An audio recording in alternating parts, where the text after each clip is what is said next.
morning guys, myself is Manoj Modi from Gwalior, Madhya Pradesh.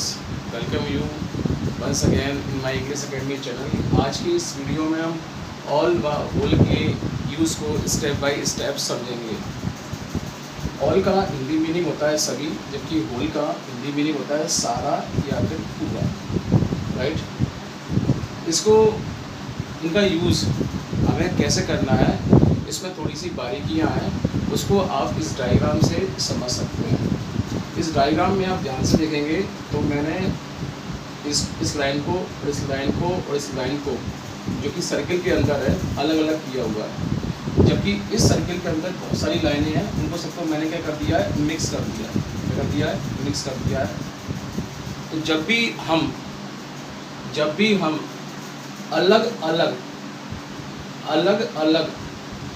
अलग अलग object की बात कर रहे होंगे किसी ग्रुप में से, ये सर्किल का मतलब ये है कोई ग्रुप, उस ग्रुप में से यदि हम अलग अलग बात कर रहे होंगे तब हमें ऑल का यूज़ करना है। और जब हम किसी ग्रुप में से सभी लोगों की बात कर रहे होंगे तब हमें ऑल का यूज़ करना है, राइट। इसको हम एग्जाम्पल से समझ सकते हैं। जैसे मैंने यहाँ दो एग्जाम्पल लिखे हुए हैं, एग्जाम्पल नंबर 1 और एग्जाम्पल नंबर 2। पहले वाले एग्जाम्पल का मतलब ये है, परिवार के सभी सदस्य शादी में आए। तो परिवार मतलब ये पूरा एक ग्रुप हो गया। और मैंने यहाँ कहा है परिवार के सभी सदस्य, यानी कि ये सदस्य भी, ये सदस्य भी, ये सदस्य भी और ये सदस्य भी, यानी कि सारे अलग अलग सदस्यों की बात यहाँ पे की जा रही है। तब ऐसी कंडीशन में यहाँ सभी के लिए आपको यहाँ पे ऑल का यूज़ करना होगा। तो इस सेंटेंस की हिंदी कुछ इस तरह से होगी, all members of the family came in marriage, right. Now come to the second example, पूरा परिवार शादी में आ रहा। पूरा परिवार यानी कि यहाँ बात किसकी हो रही है, पूरे परिवार के हर सदस्य की बात हो रही है यहाँ पे, मतलब कि बचा नहीं है यहाँ पे, राइट। यहाँ पूरे परिवार के सभी लोगों की बात हो रही है, जहाँ अलग अलग हम बात नहीं कर रहे हैं लेकिन पूरे परिवार की बात कर रहे हैं। तब ऐसी कंडीशन में इस पूरे के लिए हमें यहाँ होल शब्द का यूज़ करना होगा। तो इस सेंटेंस की हिंदी कुछ इस तरह से, इंग्लिश कुछ इस तरह से होगी, whole family came in the marriage, right. इसको कुछ अन्य एग्जाम्पल से भी आप समझ सकते हैं। जैसे मैंने ये कहा, गाँव के सारे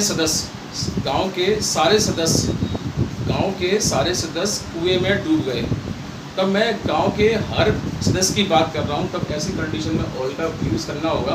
लेकिन अगर मैं सेंटेंस को कुछ इस तरह से बोलूं, पूरा की पूरा गांव तबाह हो गया, यानी कि मैं यहाँ अलग अलग की बात नहीं कर रहा हूँ बल्कि सबकी बात कर रहा हूँ, तब ऐसी कंडीशन में ऑल का यूज़ किया जाएगा। Now come to the third example. मैंने एक एग्जाम्पल लिखा हुआ, अंग्रेजी पूरे विश्व में बोली जाती है। अब यहाँ इस पूरे के लिए हमें ऑल का यूज़ करना है या होल का यूज़ करना है, तो आप ध्यान से देखेंगे तो आपको मालूम पड़ेगा मैं यहाँ अलग अलग की बात नहीं कर रहा बल्कि सबकी बात कर रहा हूँ, सबकी बात कर रहा हूँ। तब ऐसी कंडीशन में यहाँ पे सब पूरे के लिए किसका यूज़ किया जाएगा, होल का यूज़ किया जाएगा। और सेंटेंस इस तरह से लिखा जाएगा, English is spoken in whole world, right. Now come to the second Now come to the rule number 2. All व होल दोनों का यूज़ काउंटेबल व अनकाउंटेबल नाउन के लिए किया जा सकता है। आपको केवल इतना याद रखना है कि जब भी आप ऑल का यूज़ काउंटेबल नाउन के लिए करेंगे तो ये नाउन प्लूरल होना चाहिए, जबकि होल के केस में अगर नाउन काउंटेबल है तो वो सिंगुलर होना चाहिए, राइट। क्लियर? इसे हम एग्जाम्पल नंबर 1 व 2 से समझ सकते हैं।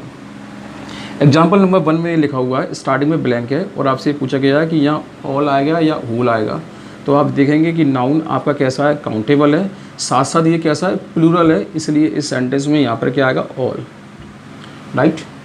Now come to the second example. Second example में पिक्चर के तुरंत पहले ब्लैक है और आपसे यहाँ पूछा गया कि ऑल आएगा या होल आएगा। तो आप इस सेंटेंस में देखेंगे पिक्चर जो कि यहाँ पर क्या है, काउंटेबल है, लेकिन ये कैसा है, सिंगुलर है, इसलिए यहाँ पर क्या आएगा, होल आएगा।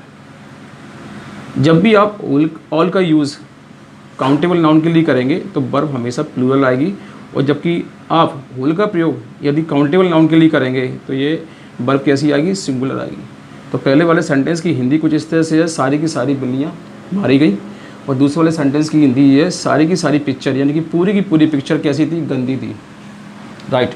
Now come to the example number 3 और एग्जाम्पल नंबर 4। एग्जाम्पल नंबर 3 और एग्जाम्पल नंबर 4 में आपसे ये पूछा गया कि ऑल आएगा या फिर होल आएगा। अब दोनों ही सेंटेंस में ध्यान से देखेंगे। इस सेंटेंस में इस ब्लैंक के तुरंत बाद अटेंशन लिखा हुआ। अटेंशन मतलब ध्यान, ध्यान।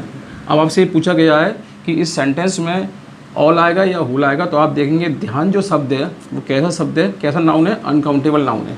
अब अनकाउंटेबल के लिए ऑल भी आ सकता है और होल भी आ सकता है, लेकिन यहाँ हम बात कर रहे हैं पूरे ध्यान की, पूरे ध्यान की, यानी कि आपका ध्यान कैसा होना चाहिए, अलग अलग नहीं होना चाहिए, पूरा की पूरा, यानी कि हम संपूर्णता की बात कर रहे हैं यहाँ पे, अलग अलग की बात नहीं कर रहे हैं। तब ऐसी कंडीशन में यहाँ पे क्या लगेगा, होल। तो इस सेंटेंस की हिंदी कुछ इस तरह से होगी, आप अपना ध्यान, अपना पूरा ध्यान यहाँ दीजिए। Now come to the example number 3। इसमें लिखा हुआ इज़ वेल। एक एग्जाम्पल को समझाने से पहले मैं आपको एक एग्जाम्पल और समझाता हूँ। जैसे आपने मुझसे पूछा आप कैसे हैं सर, तो मैं ये बोलूँगा आई एम फाइन या आई एम ऑल राइट। लेकिन अगर आपने पूछा सर आपके घर के सदस्य कैसे हैं, तब मैं ये बोलूँगा मेरे घर के सदस्य भी सबके सब कैसे हैं, ठीक है। यानी कि बात किसकी कर रहा हूँ, अलग अलग की बात कर रहा हूँ। तो जब अलग अलग की बात की जाएगी तब अनकाउंटेबल केस में ऑल का यूज़ किया जाएगा। और इस सेंटेंस में मैंने जैसे ही ऑल लगाया तो इस सेंटेंस की हिंदी कुछ इस तरह से है, सब कुछ ठीक है, यानी कि ऑल इज़ वेल। यानी कि अलग अलग सेंस में हमें ऑल लगाना है अनकाउंटेबल केस में, जबकि संपूर्णता के केस में हमें ऑल का, होल का प्रयोग करना है अनकाउंटेबल कंडीशन में। Now come to the rule number 3। Now come to the rule number 3। जब भी किसी सेंटेंस में द आर्टिकल दिया हो, जब भी किसी सेंटेंस में द आर्टिकल दिया हो और आपसे ये कहा जाए कि ऑल का यूज़ कीजिए या फिर होल का यूज़ कीजिए, तो आपको ये याद रखना है कि द से पहले ऑल आता है, जबकि द के बाद होल आता है। तो सेंटेंस में आपको देखना होगा कि द से पहले ब्लैंक है या द के बाद ब्लैंक है। अगर द से पहले ब्लैंक है तो आपको ऑल बनना है, और द के बाद ब्लैंक है तो आपको होल बनना है।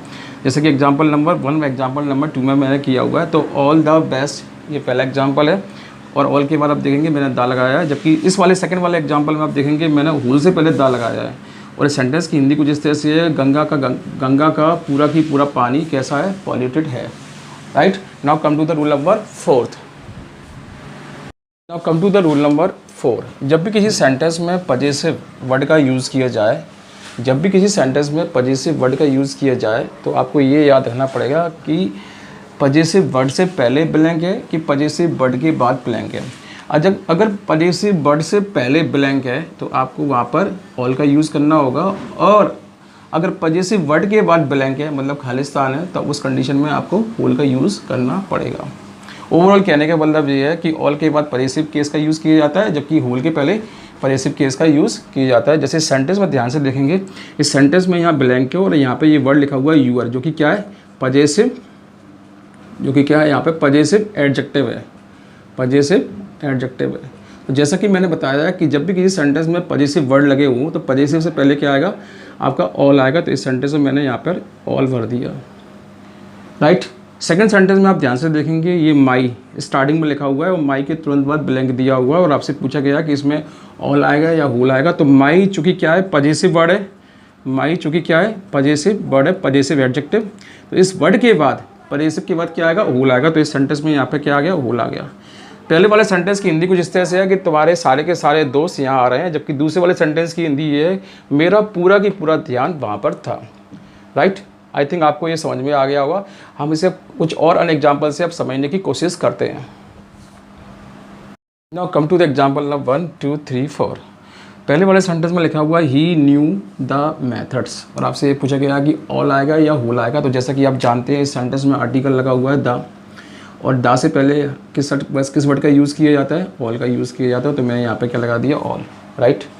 तो द से पहले ऑल का यूज़ किया जाता है, लेकिन अगर सेंटेंस में द के बाद ब्लैंक दिया हो तब ऐसी कंडीशन में होल का यूज़ किया जाएगा। जैसे कि एग्जांपल नंबर 2, इसमें द शुरुआत में दिया हुआ है और आपसे पूछा गया है इस सेंटेंस में ऑल आएगा या होल आएगा, तो द के बाद किसका यूज़ किया जाता है, होल का यूज़ किया जाता है।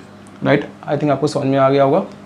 Now come to the third example, class was absent. इस सेंटेंस में ये पूछा गया है कि ऑल का यूज़ किया जाएगा या फिर होल का यूज़ किया जाएगा। तो आप देखेंगे यहाँ पे क्लास कैसा है, सिंगुलर है, और साथ साथ सिंगुलर वर्ब लगी हुई है, और ये नाउन कैसा नाउन है, काउंटेबल है। और काउंटेबल नाउन के लिए हम ऑल भी लगाते हैं और होल भी लगाते हैं, लेकिन हमें ये याद रखना होता है कि वो अगर नाउन सिंगुलर है तब हमें होल लगाना है, और यदि वो नाउन प्लूरल है तो अपना हमें ऑल लगाना है। तो चूँकि ये सिंगुलर है इसलिए यहाँ पे क्या लग गया, होल लग गया, right. Now come to the fourth example. इसमें लिखा हुआ students of the class were absent. इस सेंटेंस में आप देखेंगे ये नाउन लिखा हुआ है और ये नाउन कैसा नाउन है, काउंटेबल है, साथ साथ ये प्लूरल है। ऐसी कंडीशन में यहाँ पे क्या लगेगा, ऑल का यूज़ किया जाएगा और इस सेंटेंस की हिंदी ये हो जाएगी क्लास के सारे छात्र क्या थे, एब्सेंट थे। जबकि थर्ड एग्जाम्पल का हिंदी मीनिंग कुछ इस तरह से था, पूरी की पूरी क्लास क्या थी, एब्सेंट थी। और सेकंड एग्जाम्पल का कुछ हिंदी मीनिंग कुछ इस तरह से था, पूरी की पूरी टीम क्या हुई, 80 रन पर यानी कि 80 रन पर क्या हो गई, आउट हो गई। Now come to the first example. इसकी हिंदी कुछ इस तरह से थी, he knew all the methods. उसे सारे के सारे तरीके कैसे थे, पते थे। आई थिंक आपको मेरा ये वीडियो पसंद आया होगा। अगर आपको मेरा ये वीडियो पसंद आया हो तो मेरे चैनल को आप सब्सक्राइब कीजिए और अपने दोस्तों को और रिलेटिव्स को इस वीडियो को शेयर कीजिए। थैंक्स।